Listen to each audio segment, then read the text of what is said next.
Welcome to Beyond Limit Stories. Today we have Harjit Kaur with Hi, Harjeet. Alma. Thank you for having me over, and I'm so excited to share my journey. So, it all started in 2018, when my husband and I planned to move to a new country.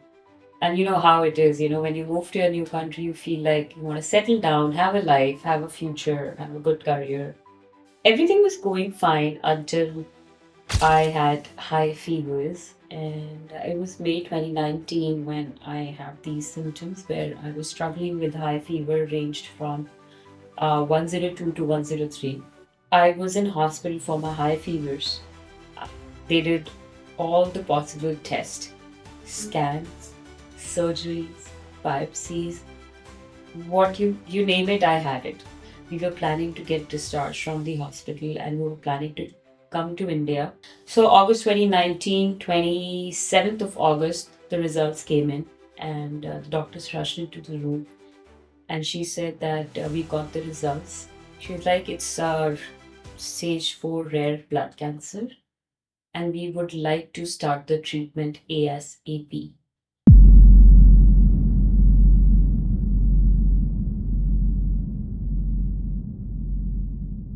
Welcome to Beyond Limit Stories. Today we have Harjit Kaur with us all the way from Canada, and she will be sharing her story with us. Thank you for being with us today, Thank you, Harjit. Alma. Thank you for having me over, and I'm so excited to share my journey, in front of you. And so it all started in 2018, when my husband and I planned to move to a new country. And you know how it is, when you move to a new country, you feel like you want to settle down, have a life, have a future, have a good career. But I think everything was going fine until I had high fevers, and it was May 2019 when I had these symptoms where I was struggling with high fever, ranged from 102 to 103. And a week passed by, and we went to see a family doctor. Things over there is like you have a family doctor where you go if you have any medical concerns. So I went to see her, and she was like, Harjeet, just go home, take rest, and take Tylenol. It's a similar medication as you get in India for fevers. So I went home and I took rest for a week, and weeks passed by with high fevers, and there was no answer to what is happening.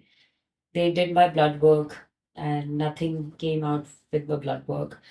And it was so overwhelming for my husband because over there you have to do everything by yourself. You don't have help, and in India. So it was too much for us to take in, and for him especially because I was completely bedridden at home. Imagine a person is suffering with high fever.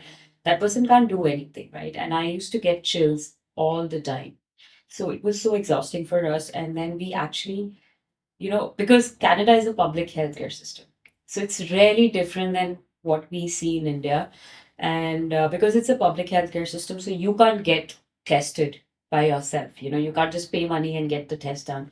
So you have to actually, people have to understand what is happening with you. Doctors have to understand, and then only they can give you a test. So we actually advocated, my husband and I, we pre advocated like, something is not right. It's just not fevers. It looks like there is something else. And my family doctor was very sweet and she referred me to infectious disease specialist over there. And he saw me and he was the same, he said the same thing. Harjeet, you just have fever. It looks like that there's nothing wrong because your blood work doesn't show anything. And we requested him that can we do a CT scan? And after a week, he did it. And we got a result. And he said, I need to admit her to the hospital so that we can do extensive scans and, uh, to see what's happening because nothing is showing on her scan. There's some abnormal activity happening, but we don't know what. So I was admitted to the hospital in June 2019. Until June, from June 2019 till September 2019, I was in hospital. Wow. Yeah, so I was in hospital for my high fevers. Uh, they did all the possible tests, scans, surgeries, biopsies, what you name it, I had it. So 2.5 months was that time of the period where I had all the tests and scans. I was like, as a research patient, and all the reports which came. was benign. They were not showing anything. So we used to send everything to India, to my family doctor over here, and they could not understand as well what's happening. So the plan was to bring me back to India so that we can do some other test and all. And all of a sudden, in August 2019, the doctors rushed in and they said that we need to do one last biopsy, which is a skin punch biopsy, which not a lot of people do in the case of this. And I said, okay, fine. If you have done a lot of things already, I was already exhausted and tired. So they did it. And then after 4 days, the result came. At that moment, we were planning to get discharged from the hospital and we were planning to come to India. My mom flew from India to take care of us because it was too much to handle for my husband to be in a hospital to work. You can't just leave work and, do all these things. So August 2019, 27th of August, the results came in and the doctors rushed into the room and she said that we got the results and it's subcutaneous panniculitis T-cell lymphoma. And I had that face where I had no clue what she was talking about. And I was like, what do you mean? She was like, it's stage 4 rare blood cancer and we would like to start the treatment ASAP. And listening to that word that you have cancer was, I completely went numb. Of course. And shocked. I could see my mom standing next to me having, tears in her eyes and I could not react because I felt if I melt down right now, I will not be able to handle them. Okay, so you were diagnosed, let's say, at the end of 2019. Um, First of all, stage 4, you missed stage 1, 2, and 3, right? Or for whatever reason, doctors missed red flags. Maybe it was so benign, maybe something stress caused it, whatever it was. But tell me about the aftermath, the chemos, everything. How did you deal with that? So when they gave us the news that you have cancer, the first thing was I felt like there's no other option of, I had to be strong. Like that was one thing which came to my mind that, there's no other choice given to me. Just being strong is the only option. And we asked them like how much time do I have? Because obviously it's stage 4. When you hear the word stage 4, you have these things in your mind that, I might not have time left. So we asked them and they said that, okay, we can start the treatment tomorrow morning, which was 28th of August 2019, because we just wanted to make sure that the results and the reports are accurate enough. So we did send it to India just to get a second opinion. And as per my doctors in India, they said the reports are fine. It says that it's stage 4. We don't have much time to start the treatment. So the treatment started the next day. The first treatment process is to have a PICC line inserted. Through that, the chemo goes. And my oncologist did explain me the chemo would be really aggressive and painful. And they started the chemo the next day. The symptoms of chemo were not so easy to take in. The chemo itself was very painful. The time when they used to insert the chemo through IV, I could feel the pain in my veins. And slowly, when the chemo kicks in, it takes a lot of time to take out that chemo, the medicine. So you get nausea, you get weakness, fatigueness, tiredness. Most of the time, I was completely in bed because I could not do anything. I was in so much of pain because of the chemo. And slowly the symptoms get worse. You started, shedding your hair. Your hair started losing. I started losing my eyebrows, eyelashes. And then I had long hair and I didn't want to let go my hair. So that was a painful process for me because I felt I don't want to shave my head. I don't want to let go my hair because I belong to a Sikh community where hair is something very important to us. Right. And the strange part was, or the difficult part was to tell my dad in India because they started the treatment ASAP. And to inform my family in India was something which my husband and my mom did. My dad flew from India ASAP. Over there, the hospital staff and the social worker, they really helped us getting his visa and letter ASAP. So after the second chemo, I used to get a lot of tangled hair, because my hair was very long. So because dhire dhire it was going shredding. So I used to have a lot of tangled hair, which used to hurt my head a lot. And at night when I used to sleep, it used to hurt. And the next day we spoke to my doctor, and he was like, he was telling my husband, she needs to let go her hair. And at that moment, we came home, and my husband sat on a chair and he shaved his head. Mm. And after that, he made me sat there and he shaved my head. And at that moment, my parents could not see me and they walked out of the room. Obviously, it's not easy for parents to see.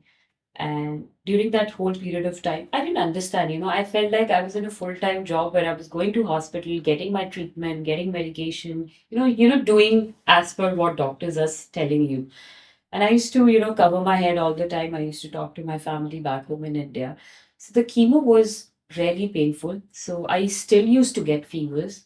So there were times my chemo used to postpone because of high fevers, because I was so low immune, into the immune system. I had zero neutrophils, zero red blood cells. So it was so low immune system that they used to skip my chemo and, wait until my fevers are gone. So there were times. So after three chemo, they did a PET CT scan again to see where is my cancer right now. And I remember the oncologist told us that, Harjeet, I just have two options for you. One, we can go on giving you chemotherapy, and we don't know how your body will react because your cancer is so aggressive and it's complicated with another situation called HLH, which is an autoimmune disease. So your body is actually fighting against your own cells. So the second option is to go for a stem cell transplant. And I've had no idea what was it. He said we look for a donor, and if a donor is matched, we'll give you the donor immune system. We'll kill your immune system and we'll give you a new immune system, which will give you a little life longer. Can be 2, 5, 10, we don't know. But that's the only option we have. So your donor was deceased? My donor was my brother. So you're on basically your immune system right now is your brother. Yes, my brother. I am my brother's DNA right now. It's a medical thing, but it's amazing to see because my brother was 100% match. Not a lot of donors are 100% match. Mm. So they did some tests on him, and which came out that he was 100% match.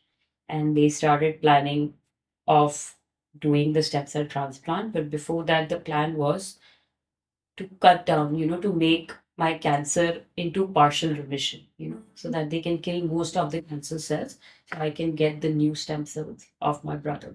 So during that whole phase in 2019, this all worked out like planned because my cancer was aggressive. I was still getting fevers, and my doctor said that I am the only case for him right now because there's no one with this type of cancer he has dealt with. My cancer is so rare that there are hardly 120 or 150 cases reported globally. So they had no clue. It was all research or, the trial thing they did, which worked out. And right now I'm here because of that. So it was not easy journey, I would say. During that whole period of time, I did lose my fertility. I was 32 when I was diagnosed. I had no idea that I didn't have time to, preserve my eggs. I was thrown into early menopause. I did lost my right eye vision during treatment because of the low immune system. It was a normal CMV retinitis virus, which can be, which can be to anyone. But because my immune system was so compromised that I got that. During that whole phase of Jan and Feb 2020, I was dealing with so much of hardships.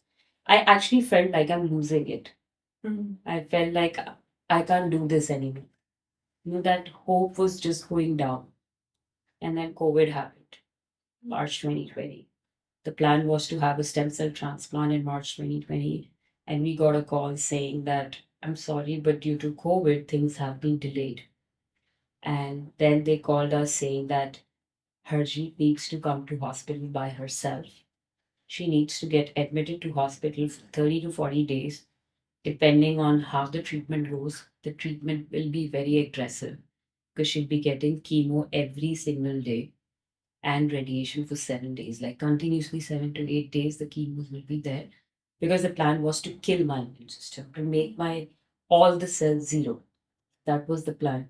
And they did mention that there might be a chance where she will not survive 20 or 30%, but we'll keep you updated. So imagine that time when, you feel like, okay, abhi tak you have your family, your loved ones, everybody was there with you, to support you. And all of a sudden you have to deal with things all by yourself. So that time on 6th of April 2020, when I was admitted to the hospital, I still remember the exact, place and stuff. I hugged everyone, like my parents, my husband, my brother. And I just felt that I'm not coming back from here. I'll not be able to make it. Without them, this journey will not be possible. And those 35 days, Alma, I don't know how I came out, but I still feel, that thing every day, just hope and faith that, I have to get up next morning and see my family, see my husband. That made me live those 35 days, just hoping, praying, and just, having that strength ki I have to get up, having oxygen pipe, feeding tube, was in so much of pain. I was on opioids, painkiller, where I could not see what is night, what is dark. So I still don't know how I made it through those 35 days. That's the most challenging and difficult days of my life. And it was not easy. So the thing that kept you going was the thought of your family. I think that was like every time I used to like, take meds, chemos. I don't know how I slept, but I used to just pray that please. So you had a lot going on, your eye, and then you had autoimmune, and then you had chemo going on. So besides the thought of, okay, I have to see my family again, being alone in the hot, being alone without family is scary enough. I know because I've done that too. And it's kind of heartbreaking when no one you love is around you. You feel abandoned. You feel like, okay, I have nothing, right? So, besides that, because it's really hard, you're in a dark space. Not even one, you're in 3 dark spaces, right? And your family was far away. So, how did you see the light in these moments? Well, the major light was obviously, as I mentioned, that I could not talk of the feeding tube and the oxygen pipe.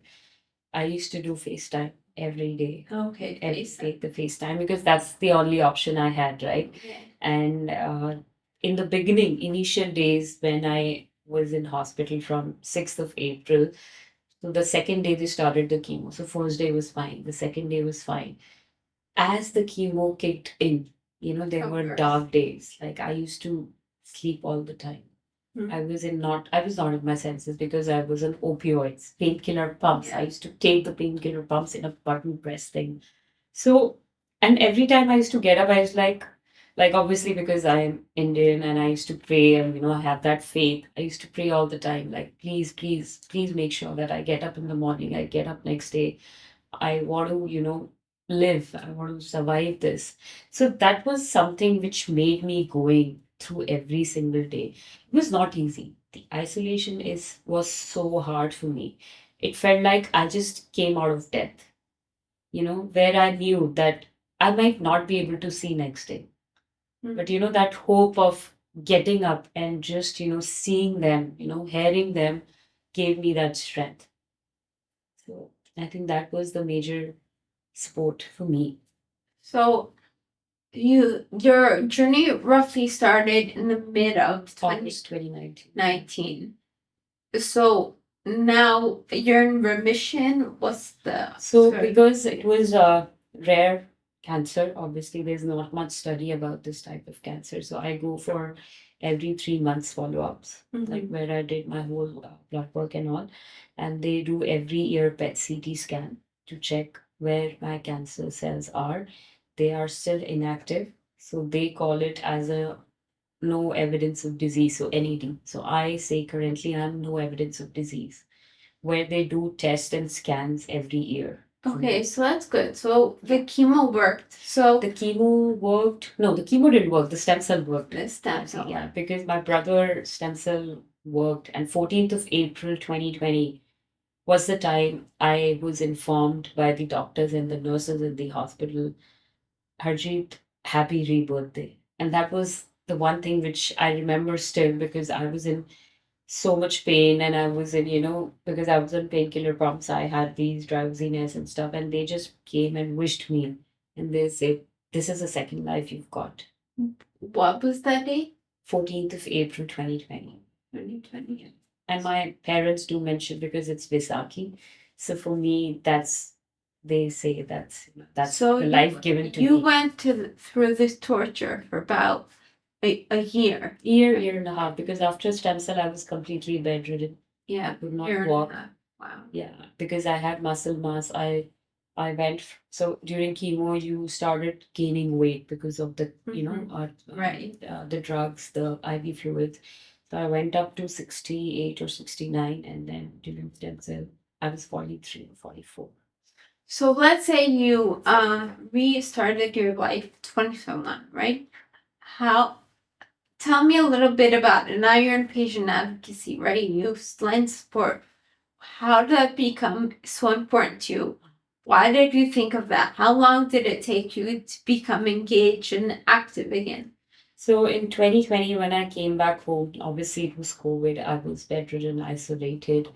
And at that point, okay, so at that point, when I was in hospital for 35 days, I just wrote a small message, thinking, if I don't go back from here, I just want to leave a message for my husband, for my family, that how grateful I was for them, how blessed I was to, have their support all this time. But one thing which I missed was a talk between us, a talk about our pain, cancer, how cancer has affected all of us, right? So that was a message I wrote, thinking, what if I don't go back from here? So when I came back home safely, and I know my parents, my husband, everybody was so amazed to see that, because I think in their mind, there was something that they might have thought that I might not come back. Parents always have this thing in their mind that, the kid might not come back. So when I came back, I started writing my journey. I thought I want to write because I was all alone in this journey. I had so many things going on mentally, physically, financially, socially. Cancer affected us in four different ways. And I think having a support system was great, but not having a conversation was tough for me. And I was struggling alone. So I started writing my journey, and I thought of talking to my oncologist. I said I need help. I'm struggling. Like, at all this time, I felt like I was in a full time job where I was going to the hospital, getting my treatment, getting medication, doing this as per said. But now I don't know, I'm lost. And at that moment, he suggested me to, connect with certain support groups which are in Canada for young adults, young adult cancer patients and survivors, and there are other organizations too. So I started connecting to, those groups. And when I started connecting to those groups, it felt like that's my family, where you have the same kind of people who are dealing with the same, things mentally and physically. So it felt like a home. And I started having a conversation in that group. Obviously, it was COVID, so nothing was, like that. So it was all online, it was all Zoom. But one thing which I felt honestly was why it's just me in the room, why there's no one with my own color. It's Canada is huge. We have a lot of South Asian population, so why me? And that made me kept thinking. And slowly I completed my blog of, how it started, how was diagnosed, and how was the treatment, and I shared. I just shared it, publicly, because all those 1.5 years, I was completely isolated. I never wanted to talk to anyone. I didn't share my journey, or I didn't talk to anyone through any channels. And I shared it thinking probably there's someone out there who wants to hear this. Someone out there who's going through the same pain as I am. And it really, took that global thing, and a lot of people reached out to me after that, and they had no idea that I was going through all this. And I started talking about it more on my social media platform. I shared my bald head picture with my story, which a lot of people, took it in a very, that way that, that was amazing to see that how I came back from that battle and how I fought that battle. So all those things aligned at that moment, and I felt like I need to do something more. I need to educate people. I need to spread awareness.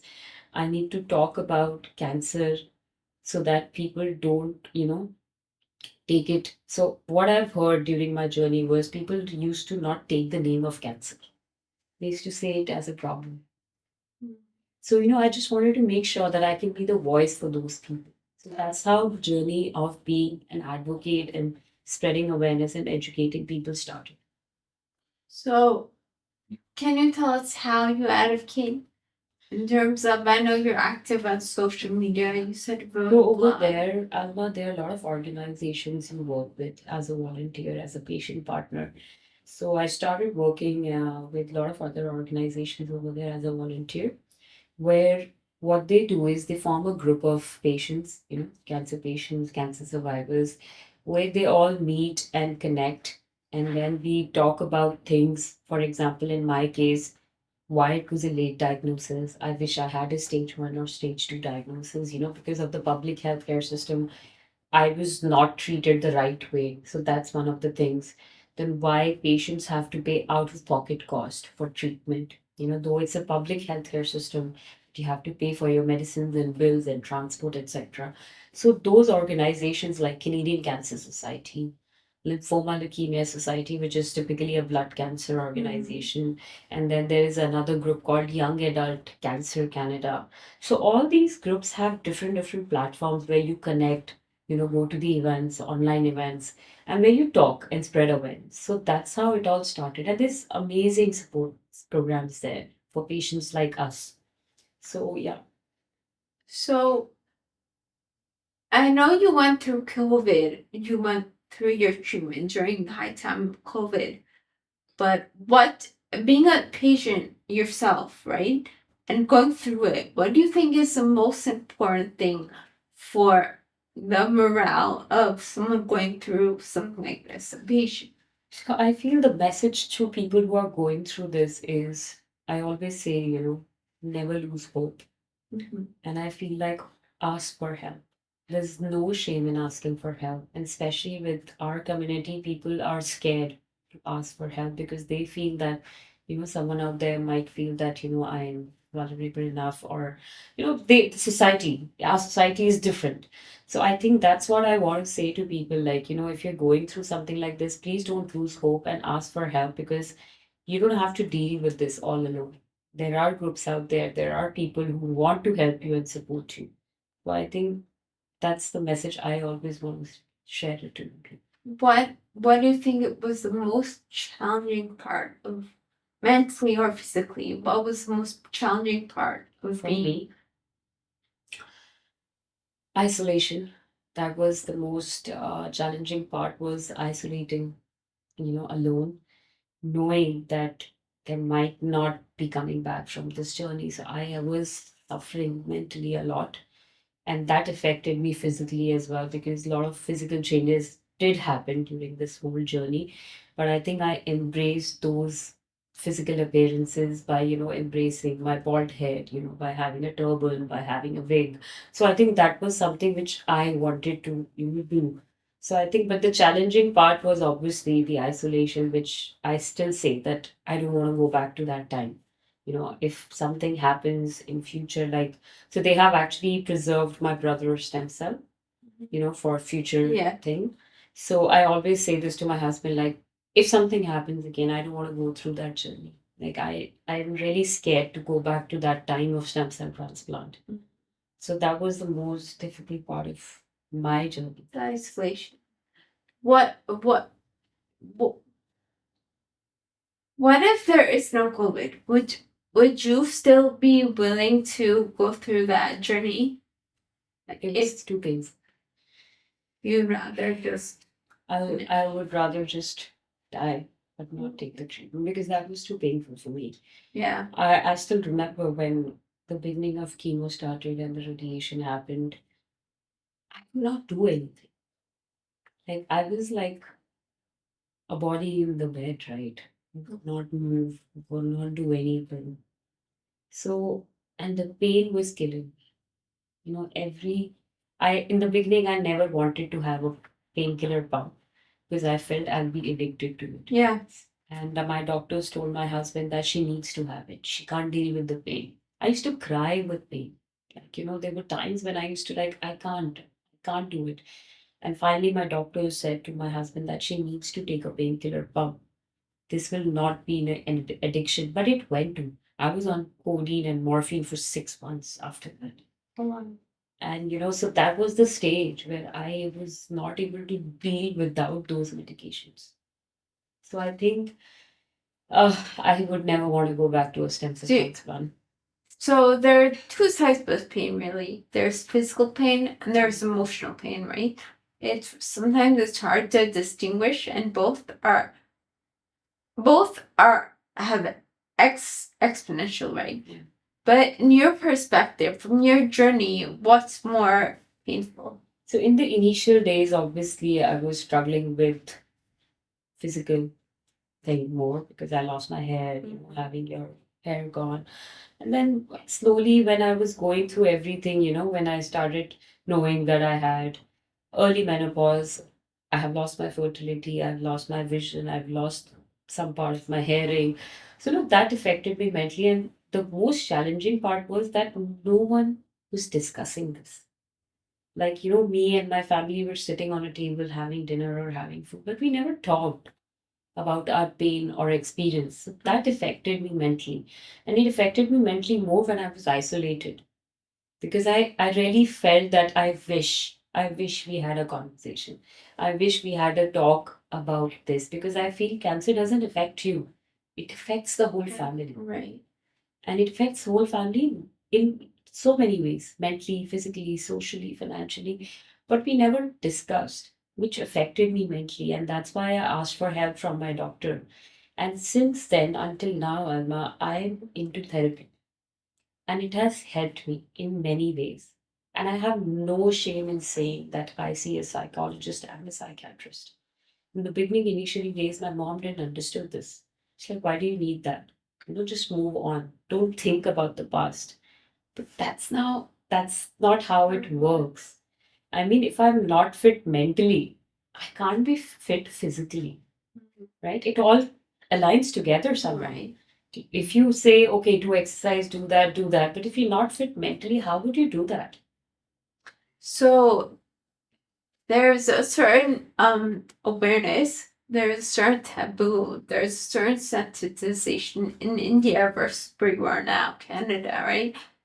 Canada's our Western world is a little bit more open to psychiatry, psychology, things like that. And even like talking about your pain. Yeah. Do you think coming from an Indian background, number one, do you think it was hard? Do you think it's harder because generally in the Indian society we don't talk about our pain, right? It's more hush hush. Hush, hush, or be silent. Do you think had you been in a Western society earlier on, you think it would have been easier because they are not much more pain sensitive, but there's still a little more openness in terms of. I think you're right. I do agree because, the person I was before cancer, I was not the same person. Because I was in that culture and community where we don't talk about all these things, right? You don't talk about pain, you don't talk about mental illness, physical illness. Right. You're always told, you're thinking too much. Right. You're thinking too much, just do something else, make your mind busy or something like that. But I think because I was diagnosed there and I was struggling mentally and I got the help I needed, right? If I would have been in India, probably I would have got this help, and then I would have been on the pressure that, oh, don't do this, don't do that, don't that, like, things like that. But I think because I was there and my parents were there, in the initial days, it was difficult for them to understand, especially my mom. Because when I posted a picture and when I talked about it, she was not happy with that. Yeah. Everything. And she was like, nazar lag jaye and all that thing. And I used to say, isse buri nazar kya lag sakti hai? Yeah. Like the things I've dealt with, I mean, that was the worst stage of my life. So I feel in India, I feel there are people who are talking about the mental illness, but we still have a huge way to go. Yeah. We still have a huge way to go. And I don't understand one thing, like why? Why there's a shame in asking for help? And why people are not supporting those people if they need help? I think you're right, and we are talking about it. There's still a long ways to go. Yeah. And I think Western culture is very open with that thing. Like you talk about Canada, US, UK, anywhere. I feel they are more into, dealing with mental stress. Emotion. I feel the doctors over there, the healthcare team, they really want you to take care of your mental health first. So, what's your input on how creativity, fashion, how do these things help you come out? So, creativity and fashion. So, when I was diagnosed, obviously, as I mentioned, I was socially shut from everywhere because of my physical appearances and things changed. But when I came out of that journey, I started embracing myself. I started embracing the way I used to, look before and now. So I thought that I have to accept this new normal and I have to start embracing this beauty within me. And I think it's all in your head, right? The way you present yourself, the way you probably wear or style yourself, that's how you want to be. You don't want the other person to look you at that way, right? I think it's all on your head. So for me, it was all in my head. I didn't have hair. My physical appearances have totally changed. If I go back and see my pictures, I'm not the same person. But I think I've accepted the fact that this is what it is. I have scars in my body, but I accept those scars. And I have become more stronger with all these things. So how did your experience shift your definition of beauty? Like then versus now. What's your definition of beauty? For me, I think beauty lies within you. It doesn't have to be, through the creative, the makeup, the clothes you wear. I think if you are beautiful inside, then you're beautiful outside. And can you juxtapose this with what your definition was before? Do you remember? Sorry? The importance of your hair. What's your definition? So, I know for women, hair is something which is very important. And I do agree because it's not easy to let go your hair. How many people you see have shaved their head and moved around? No, yeah. Right? Unless they have some health issue. That's the only time they, don't have hair. So I think losing my hair was something I felt like naked. My hair were not there, so it felt like, there's nothing in my body left. But, that's the fact where I accepted this thing. Where I used to embrace it with turban, with wigs, because there are products out there where where they make you feel like, you can get those things done for you. So for me, it was not easy, obviously, to let go. But now I don't have much hair, like, because they're not getting back because I'm my brother's DNA right now. So it all depends on his growth. Yeah. But I've accepted this, right? And I do it. I do put wigs, I do style them in different ways because that's what I want to do. And there are a lot of people who don't want to do that. And that's okay. It's how you take it, honestly. Hmm. So, being a patient at a certain time in your life, going through this experience, has this changed your perspective of life itself? Yeah. Honestly, I mean, I always say this that I got this second life, and I think there might be a purpose. That's why I got this second life. Not a lot of people survive through this battle. They don't have these opportunities which I got. I got my brother's DNA. He was 100% match. Not every person get the donor, right? Not a lot of people know about stem cell donation. People don't go and donate their stem cells thinking that that would affect their future life. But that's not right. I feel like if someone out there just donate a stem cell, that would save someone's life out there. You never know. Your stem cell can save someone's life and you can give someone a life. So that has changed totally. Like, I feel that I have been blessed and grateful to have that, in my life. And secondly, the perspective of my life has changed because I feel I want to support those people out there with to my community. I want to be the voice for my community. I want to bring that change where cancer is spoken as a open conversation. We talk about these things openly. We need to educate and aware our people to get the early detection and get them tested early so that they don't have to deal with all these things at the later stage. So that's where my life perspective has changed. And I feel like I have been more passionate towards talking about it. And second thing, I feel the more I talk, the more I have healed myself. The way I've been talking and supporting and helping others, I feel I've been healing myself too. And if there is one person who is getting that kind of support and inspiration or empowerment from me, I'm more blessed. I'm getting a blessing from that person. So that has been changed for me totally. And because of all this, I did started a page. I'm a co-founder of a page called Chai and Hope, which is majorly focused on South Asian cancer community globally, where I want people to come and connect and don't feel isolated in this journey. Okay. So, from what I'm hearing, Harjeet, isolation is a big hurdle that you want to help people get through, especially during their days during the treatment. Yeah. Okay. Okay, so Harjit, now I want to go into our next segment, which is Beyond the Beat. Okay. So it is a rapid fire round. I will be sharing some words with you, and you will be giving me the first word that pops into your mind. Oh, okay. All right? Okay. Okay. Power, Strength. resilience, Hope. career, I don't know. Sorry. Career. Advocacy. passion, Help. patient, Support. sunshine, Faith.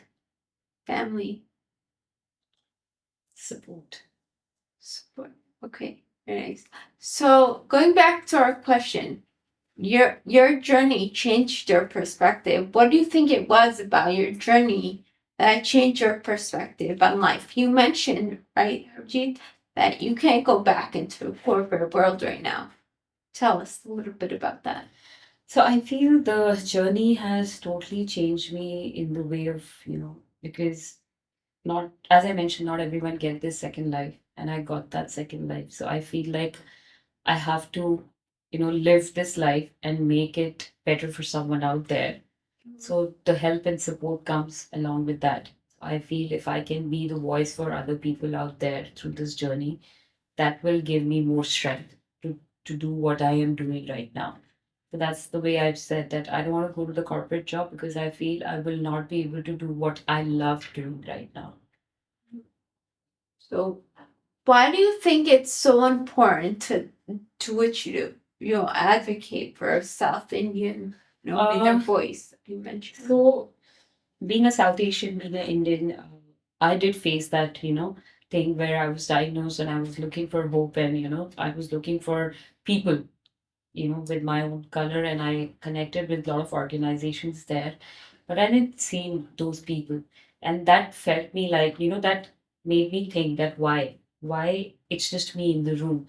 So when I dig down deep and I did R&D and research on it, and I felt like, because being a South Asian, any kind of critical illness, we don't talk.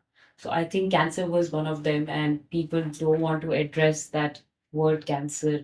They want to hide these kind of things from their extended family and family. So I really wanted to talk about it as an open conversation, and I wanted to make sure that people out there who are suffering through this are not alone in this journey.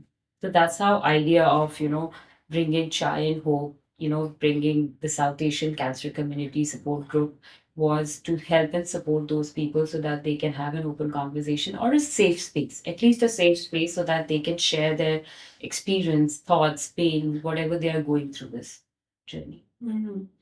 What do you think is the impact of mental health in not just your journey, in a patient's journey, right? It can be cancer, it can be Any critical illness, yeah. yeah.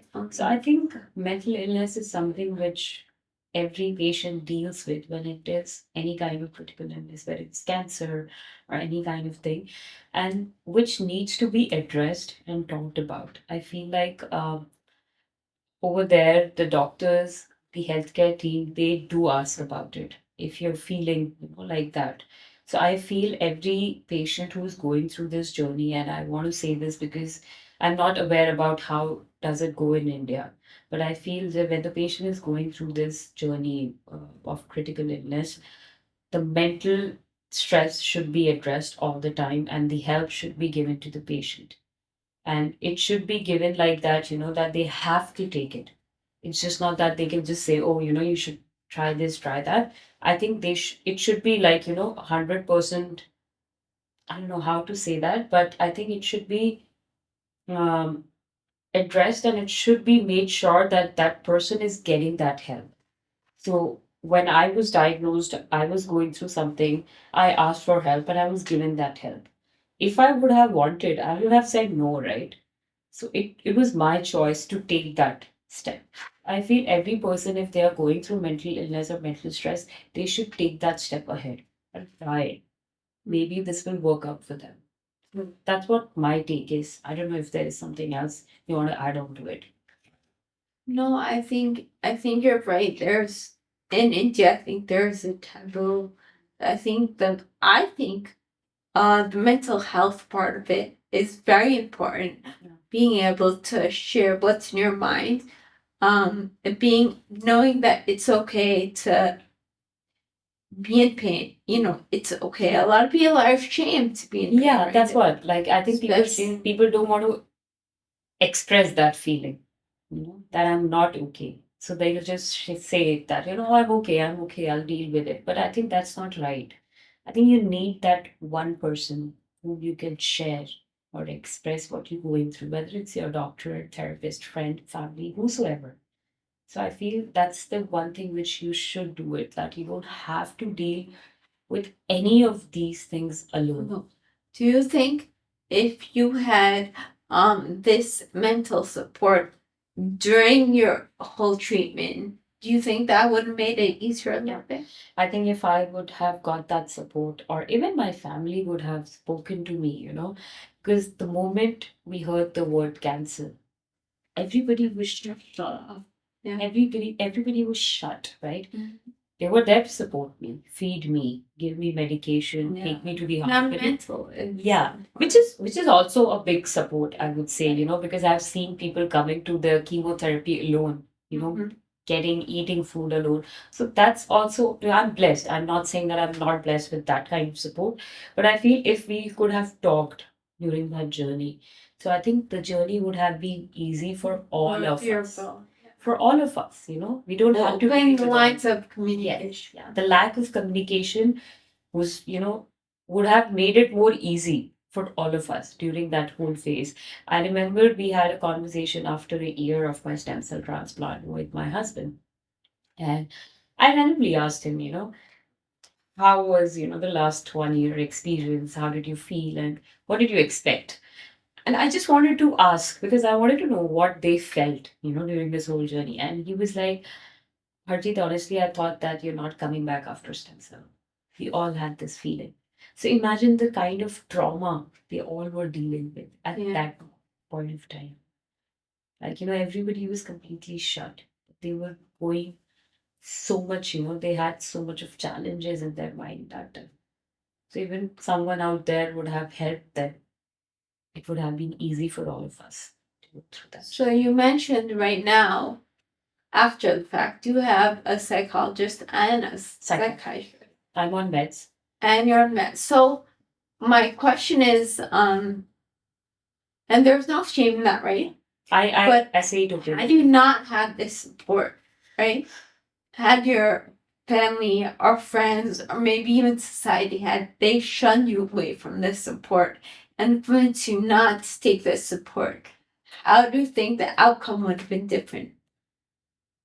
I honestly haven't thought about this, Alma, because when I started talking about it, I could see that, my husband was very supportive. Honestly, he always say that, you be happy, whatever you're doing, if that makes you happy, please do that. So he's always support me with what I've done until now. And same with my family. Initially days, it was not easy for my mom to take it. And now, going back in time and seeing, this after 5 years or 4 years, they are so proud of me, the work I've been doing. They feel that I am helping others and supporting others. And whenever someone tells them, oh, someone in their family is going through cancer, they gave them my number. Like, they just give my number to them and they say, speak to my doctor, speak to her, speak to her. So I feel this is making a difference. If I would have been shut at that point of time, it would have taken a toll on my mental health and probably on those as well, like my family as well, because at that moment they were not talking. And now they listen to my talks. They see what I'm doing. They go on to the story again and again. They go back to that time again and again. Somehow I feel they have healed through that journey. What I feel. Like, because they listen to all my podcasts, they listen to what I've been doing, they read everything. So they are doing it again and again, right? That means that they are healing themselves. So I feel if someone would have told me at that time to shut my mouth and don't talk about it, I still would have. I feel like that. Do you think, Harjeet, honestly, after having a trauma like this, or really a trauma comes in varying levels, right? What do you think the effects of a trauma are? Do you think you really can bounce back? What are the after effects? Give me what's the worst and what's the best that can happen when you come out of a trauma? Through that journey. Yeah. What's the worst you can way you can cope with it? What's the best way? Like you mentioned, your family is healing. Is it really possible to heal after trauma? For me, yes. As I probably I'm not getting the right question, but I feel like for me, the every time I have talked about my journey, initial days of my journey were tough. When I used to talk, I used to cry, I used to go back to time, and I used to get goosebumps, and I was really nervous to say about the things I been going through that journey. But what I feel is the more I have talked, the more I have healed myself through that trauma, honestly. If I would have not talked about it, I would have been in the same place. I feel when you go through certain trauma in your life, and it's again same mental health, it's all in your head. I mean, if I am still taking this in my head, oh, I've gone through this, my life has changed, what is going on, I can't see, I can't do a lot of things like other people. If I am taking all this in my head, I'm not able to heal. I'm not able to, treat myself through that journey. So I feel whenever we go through something in our life, if we are not okay to deal with it or accept it, then we can't do anything. As I mentioned that, if I'm still thinking about it, oh, I can't be pregnant, I'm into menopause, things are changed, my life has changed, what has happened to my life? So I'll not be able to do anything. So how do you get out of that mindset? So right? I have started. So initially, when I had a stem cell transplant, as I mentioned, I was completely bedridden. I could not walk. I could not do anything. My mom used to help and support me in every single thing, and my husband used to do it. At that moment, I used to feel that I'm just 32. And at that age, when you are there to do things of your own, it's opposite. Your parents are doing it for you. So that made me feel a lot of like, burden on my family at that point of time. And when I was asking for help, obviously I joined support groups and there was a rehabilitation program through Canada, healthcare system. I joined that. Over there, they made sure that, I'm doing a little bit of walk, like 1 minute or some 15-second, 20-second walk. So they used to make sure that I'm getting up from the bed and doing a little bit of activity, which slowly and steadily, got my strength back. So those programs really helped me. There was meditation, there was yoga, there was strength training, stretching. So I think those were the things which made me go through all that phase. And then I did join the art therapy programs, and I started writing. Obviously, I did my writing thing. So those helped me going through that journey. So Oh, I'm blessed that these programs were there for me. It was COVID, I was at home, and if these programs were not there, I don't know how I would have dealt with all these situations. do you think it's harder for a male to go through a journey such as this, or Yeah. a few? I feel as a caregiver, my husband has gone through a lot, being young, at that age when you're 30s, you want to enjoy life, you want to settle down, you want to have a Yeah. good career, you plan things in that age, to settle down, to, do certain things. And all of a sudden, our life completely flipped at that age. We had a roller coaster ride that whole 1.5 year, and he never talked or expressed. You know, he never talked about what was his pain, what was his experience. And I still feel that men are not so much, they don't express themselves. And I have been telling my husband to, go to a uh, psychosocial, take a therapy, talk to them, and he never wants. And that's one thing very difficult to, deal with men, because I think they are going through, because they just don't want to show, that feeling. So it is hard for men, I feel like that. And as a caregiver, I've seen him. I still feel that it's very hard for him. But I think he sees me happy and he sees me doing things. So he's like, happy with me. But I still feel, there's a gap. There's a gap where I feel that he needs to express himself. If not me, then at least to a therapist or to a friend or a family, whosoever he's close to. So it's not just for cancer patients, for all kinds of patients. So you went through a pretty rough period in a pretty short period of time, right? It was all condensed. And your whatever your coping skills were, right? Your coping, your family, your prayer, your faith, what is the one message of resilience that you would like to give, not just cancer patients, patients in general? Well, I would just like to tell to everyone around me, or the message to people, that just be kind to yourself and to others, and also never lose hope. There are things beyond that. Uh, and if you need any help, or you seeking, you feel like you're going through something, and you're dealing with this journey or any journey alone, just ask for help, seek for help. This is one message I always share, because I feel people are really scared to ask for help, and they feel ashamed in asking for help. So I think, please ask for help. There are support groups, support programs out there. People are ready to help you, but it's just that if you ask, then only you'll get the answers. So, Harjit, one question I want to ask you. If you could summarize your journey of 1.5 years in 3 words, what were those 3 words? Yeah. Um, I'm I'm thriving. Thriving. And can you just share with us how are you thriving? I'm thriving through my journey. I'm just not surviving. So basically, I obviously just gave me too many words. I was like, I'm thriving because it's just not a survivor journey. I haven't survived this battle all by myself.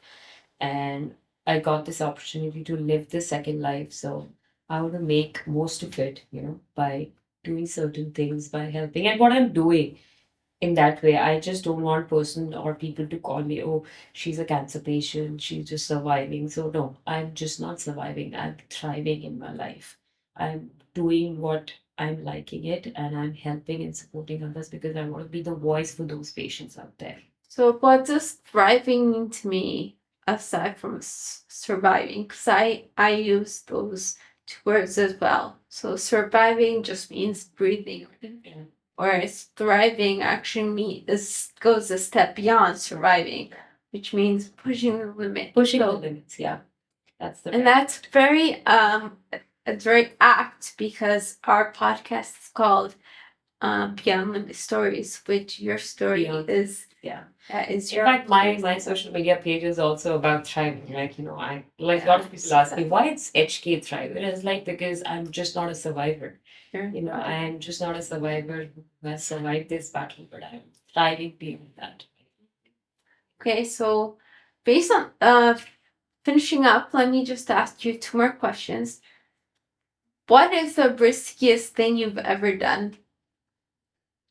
Post Pre or post doesn't matter. Oh, I haven't done any riskiest thing. The only thing I've done 2 years back was did the edge walk of CN Tower, Toronto, which is at certain height.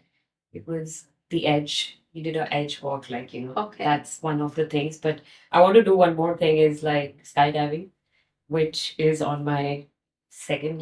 That's on my bucket list. I have small bucket list after treatment. After treatment, I wanted to do certain things. I wanted to travel alone. I wanted to do the whole world travel, things like that. But the scariest thing is the last was the edge walk. I think I did that. You mentioned one thing before or after? Do you see Harjit Kaur different? Do you see two Harjit Kaurs or do you see it as one life? I feel my previous Harjeet is not there anymore. I'm totally a different person. You totally transformed after this. Yeah. I feel I was never the same person before, and cancer has given me a new perspective to life, and I'm liking and embracing what I have become right now. I have accepted this new normal in my life, and I'm happy with it. Okay, and last question I want to leave you with is if your life were a movie, Harjeet, what would it be called? Okay. I never thought about it. Okay. I always say that I'm here to provide hope and resilience. Probably it would be something related to that, just hope, or I don't know, I've never thought about it. Maybe hope. That would be the movie name. Sorry. Thanks, That's something which I've never thought about. I don't know if it's raw or not, but like.